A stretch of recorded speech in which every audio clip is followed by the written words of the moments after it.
Sanibonani bafowethu. Ngifuna ukukhuluma nje kafishane, angizukuba mude.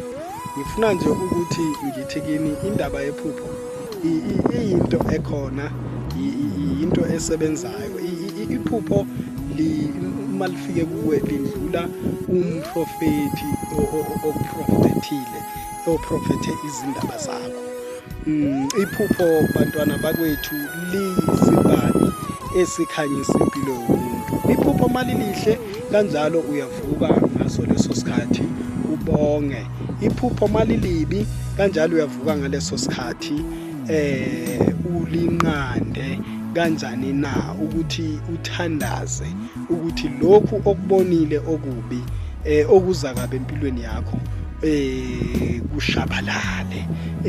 Iphupho liyaphila kuphupha abaphilayo. Uma ungaphuphi yazi ukuthi usuduzane nomgodi.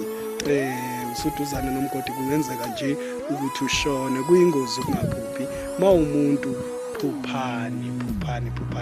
Ebengikudlulisa nje ukuthi iphupho abantwana basekhaya libalulekile, liyisibani empilweni yomuntu.